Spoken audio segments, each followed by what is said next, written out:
Tricia, when we talked earlier this week, you talked about getting back to the championship habit. It seems like your team was pretty locked in from the start of this game. Yeah, great start. Super disciplined start. I thought we really focused on the corner threes, the rhythm threes. I wouldn't say we did that for a complete game since I hit 12 of them, but I think defensively we knew we took a few too many risks the first time, so we wanted to be more disciplined with our risks because they do stretch the floor and they expose you so quickly. So I love that end, and I felt offensively we just let the game come to us and really played through each other and found really quality shots. How did you have to adjust in the second half with Mara and Dylan out? Well, fortunately, this you never want to see injuries happen on either side, and our thoughts are out to both of them. But at the same time, you do have a team that's going to step up, and the thing I was most proud of is how they stepped up when that could go really emotional, could have gone either way. Our bench was absolutely incredible today. You go through anybody that came in off the bench. Obviously, Taylor started at half for us. But you have somebody like Taylor coming off the bench, double digits. Both Lexi and Taylor gave us tremendous minutes off the bench. Natalie, having her experience from last year. We just added Addison Harris. We continued to rotate. And that's what I feel does allow us to do what we do, is we do have a bench and we have depth to handle certain situations. We did have a little bit of foul trouble in the first half with both Ella and Addie, and I thought we were able to work through that as well. The fans seem to really want 100 points. You seem to little. I've been on the other end of that, and I was trying to wave Natalie off, and obviously she's got the crowd on her. It's 2 more points to break 100, and I get it, but respectfully, I would have loved to have dribbled it out. Have tremendous respect for Nate, and it's just not who we are. But at the same time, I understand our crowd was really excited and wanted the 100 points, and I'm also really, really grateful for this tremendous crowd today. Our community has been absolutely phenomenal all season long. This was an incredible atmosphere from the tip. I love the Gold Rush. What a great idea by the marketing department, and it was a really special atmosphere today.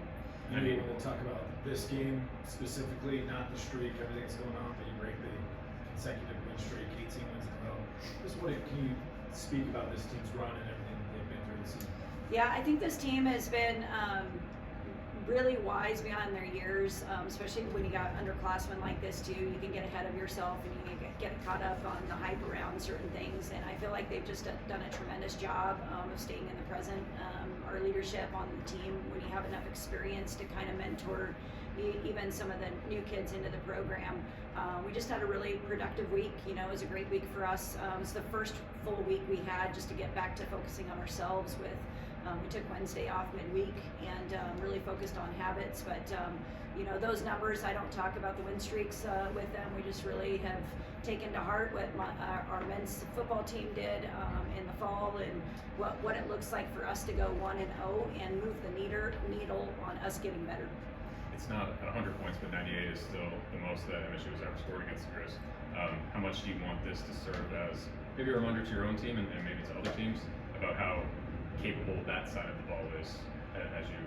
Yeah, I think when you look at the production, I think what we get to show our kids is when you keep it simple. Coach Devin likes to use the baseball analogy of singles are great. We don't need home runs, and when we keep the game plan simple and we find a quality shot, this team is certainly capable. But I also think there was a contagious spirit today about the energy that we do get from the brick and playing off of our crowd. And when this team gets rolling, it's hard to stop them, and you certainly saw that today. Do you have any assessment on any kind of severity for Mara or Dylan at this point? I do not. Like I said, you're in the moment. You don't feel great about the situation, but you also know kids are going to step up. And one of the things I told them in the locker room afterwards is, life is hard. It's not fair at times, but we sure get to surround ourselves to go through it with really amazing people. And this group loves each other, and we're going to work through it for sure together. And you're heading into the final home weekend of the season this next week. Going to be the final grit game for a couple players on this team. How much do you hope they savor what that moment is, and how much do you hope the players around them play hard for them? Yeah, I know this team's going to continue playing hard for each other, and you know they know that we could look at either side of us going down that line on that bench, and when we sub, we get better. So they're going to be ready. They're going to be ready to be their best for each other. And my only thing is, I just want our community. You got 2 more home games with this special team doing historic things, and we need to get this community out behind them and really celebrate our seniors on senior night as well. Yeah, we're going to take this 24 hours and enjoy our men's game, get out to support our men, and we're going to get back to work on Monday. How would you think of KJ's buzzer beater? You know, it's funny because she didn't even talk about how we always finish with a half-court shot. Everybody finishes with a half-court shot. We just didn't have it going in on that end of the floor. We always finished it up at our end, and I think I was just on her the previous play, so that kind of canceled everything out. She was all good, right? No, it was, you know, she kind of read the situation right, and I'm like, as she said that, like, it could have been a long layup from the foul line, or I could get into my rhythm. I'm like, what a great choice in a very short situation to make that decision. And 57 points, the most in a first half since 2020, I believe, the 2019-20 season. Obviously starting really well too with the 26, which is something that's been plagued you guys a little bit recently. So what was kind of key to be able to start so quickly and have such a good first half? Well, yeah, the big key was getting to a great start. We came out in the starting lineup. They were super locked in, and we got a great start. And when you get a great start, then you can kind of build off that momentum. That's huge. And you know, we wanted to be more disciplined on the defensive end, but our discipline actually caused us better production on some of those stops and steals, and I thought that also contributed to some of those high-quality shots. Let's finish up with Parker and Josh. There was a nice moment pregame for President Cruzado on the court. What moments have you had with her, you know, before the game or after the game, if any, about how special this day was? Well, we did want to surprise her, so she did not know this was happening. But we were prepared, and we knew she was going to be at the game. So obviously, there were some behind the scenes, knowing that she was going to be here for the Cat Grizz rivalry game, and we knew, like, as we were kind of going into the season with her retirement, we're like, we have got to make sure we honor her, get her own framed jersey, and you know, this was obviously the one that made the most sense with us and the men being able to do it together. So what she's done and what she's done for our program in particular, there is no more incredible. There's nothing I can say that hasn't been said about the most incredible president in Bobcat and Montana State history, and what she's done in supporting all student athletes, all students. She has changed the landscape, and we're just so grateful to be a part of this journey this season with her being her last year. Top us off, Josh. Coach, you mentioned getting people to come out and support y'all, both the men's and the women's hoops.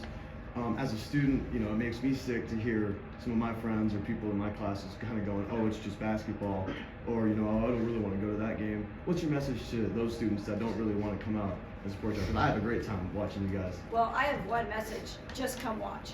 I'm like, that's the message. They come watch one time, they will be back again. And I just think they don't know what they're missing. The atmosphere here, what you're seeing with, you know, here's a second message for them. You want to see somebody that's potentially going to play in the WNBA or at least professionally for a long period of time. We have the best setup professional on our team right now, and we have 2 home games for you to get a chance to see this young lady. She is going to play at the next level, and nobody can do what she can do. She is that good. She is clutch. She makes everybody else on the floor better. You need to come see this kid. And as a university, if you want to say that you are Montana State and you are about pride, you have a historic team right now with your chance to support and be a part of that. That is how you connect to your university. And we need you as loud as possible, and that den needs to be filled by you. That's how you challenge them.